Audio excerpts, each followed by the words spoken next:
Hey guys, so paalis na kami and pupunta na kami ng Honda para magpa-maintenance for the first time kasi nga nag 1,000 kilometers na si Pando. So there you go guys, as you can see 1,006 kilometers na ang natatakbo ng aking Pando as of today. So tara guys, samahan nyo na lang ako dun. Take out lang kami sa McDo guys.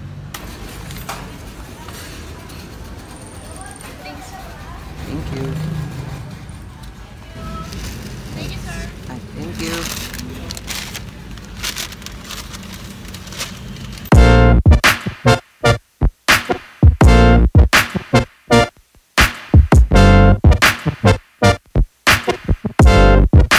Hey guys, dito na kami sa Honda and ayan, kinuha na ulit nila si Pando para i-maintenance for the very first time. And nakakatuwa kasi may bagong BRB dito na naka-display, wala na yung brown, ito na yung silver variant nila.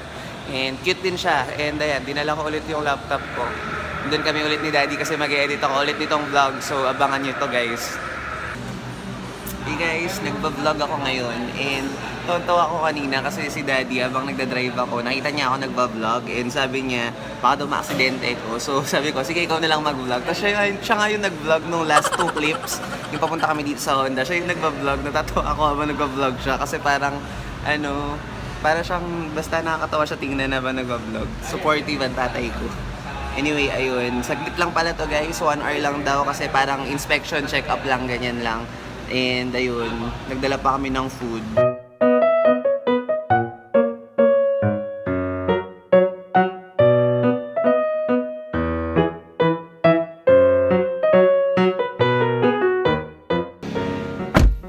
Yes, tapos na siya guys and uuwi na kami. Then, hindi ko pa alam talaga kung ano mangyayari today. Kung merong mangyayari, i-vlog ko na lang and i-update ko na lang kayo guys. But for now, uwi na muna kami. Hey guys, check ko lang yung mga nilaban ko. Naglaba kasi ako kanina. Tapos, check ko lang kung tuyo na sila. O, diba? Labandero of the day. Grabe. 21 shirts yata itong nilaban ko. Sumakit nga yung kamay ko. But anyway guys, kanina pa kami nakarating naman dito sa bahay. Siguro mga ilang hours na din. Nakapag-lunch na ako, nakapag-chill na. Then, naglinis ako ng konti ng room, tsaka nagda-download ako ngayon ng game. Sino sa inyo naglalaro ng Ragnarok guys? May bagong server and if you wanna play, let's play. Tapos ayun, tawag dito? Babalik kami ng Honda kasi nag-text sa akin si Julius ng Honda, Kabanatuan. Yung dealer namin kasi, yung agent namin. Nag-text siya kasi nandun na daw yung seat covers. So, dadaanan namin and ihatid ko rin si Mami sa work. Hey guys, nakabihis na ako and inaantay ko na lang si Mami at Daddy doon na alis na kami. Hindi na ako mag-OOTD guys. Ilang linggo na akong tinatamad mag-OOTD kasi nakapambahay lang ako lagi. Tsaka nakachinelas. Ewan ko ba, tinatamad ako pag nakakita ako ng medyas. Yung magsuot ng medyas. Kaya kung hindi ako naka-crocs, naka-slippers lang ako na kung ano-ano. Anyways, ayun. Grabe kanina nung naglalaba pala ako ng mga t-shirt. Kasi yung mga t-shirt ko guys, sina-hand wash ko. Hindi ako nagwa-washing. Kaya ginagamit ko talaga kamay para hindi siya masira. Pati kasi yung naglalaba sa amin, nasisira niya yung mga dito sa areas na to. Minsan merong mga spots na iba yung color, parang napapataka ng Zonrox. Kaya ayun, hindi na ako nagpapalaba and ako na lang naglalaba and hindi na hand wash ko. Kaya ayun. Tapos habang naglalaba ako, nagulat ako yung isang short, may laman palang bill. 1,000 pa man din yung bill, tapos buti hindi siya napunit. Sobrang tagal nila guys, 15 minutes na ako dito sa labas. Kaya habang naghihintay tayo, pakita ko na lang muna sa inyo yung itsura ng bahay namin from the outside. So ayan yung itsura ng aming humble house sa labas guys. And ayan, ito yung van namin na puro tama. Tsaka ito naman si Pando. Tapos dyan meron kaming yung kubo. Tapos dito, kasi sobrang mahilig sa halaman tong si Mami. Kaya ayan, medyo mukhang gubat. Tapos ayun guys, mahilig kasi si Mami sa mga tawag doon, mga grotto ba yung tawag dyan? Ayan. Nandyan si Our Lady of Immaculate Conception, tsaka si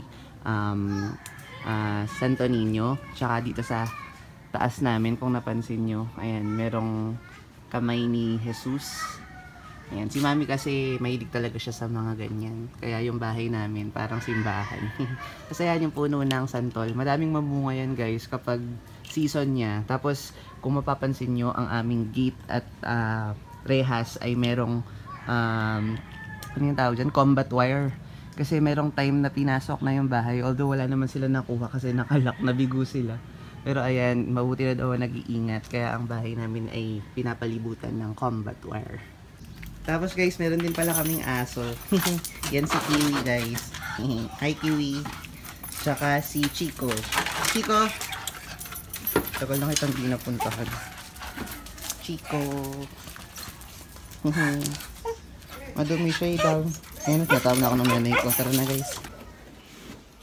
Let us go guys. Alis na kami and update ko na lang kayo later pagdating namin doon.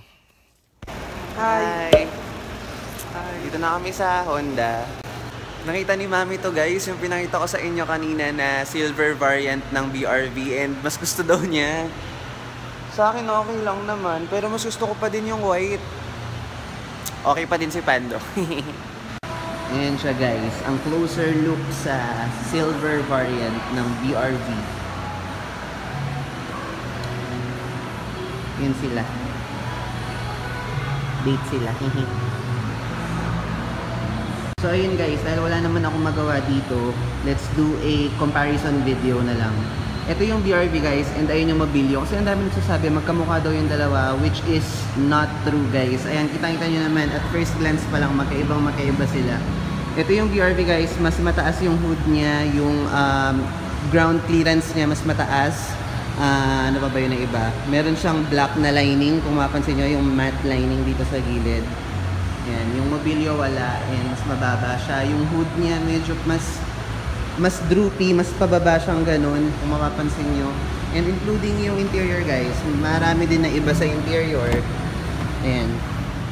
Sorry may araw, pero ayan, iba yung interior niya guys sa BRV.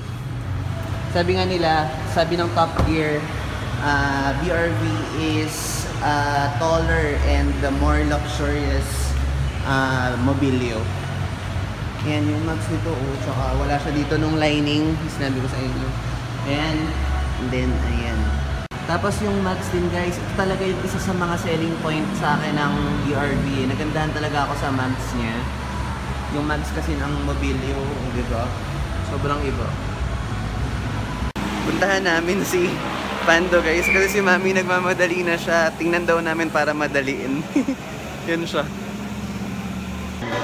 Ayun na sila guys, in-install na nila yung seat covers ni Pando. Ayun na guys, nakaupo na si Madam. Napanood.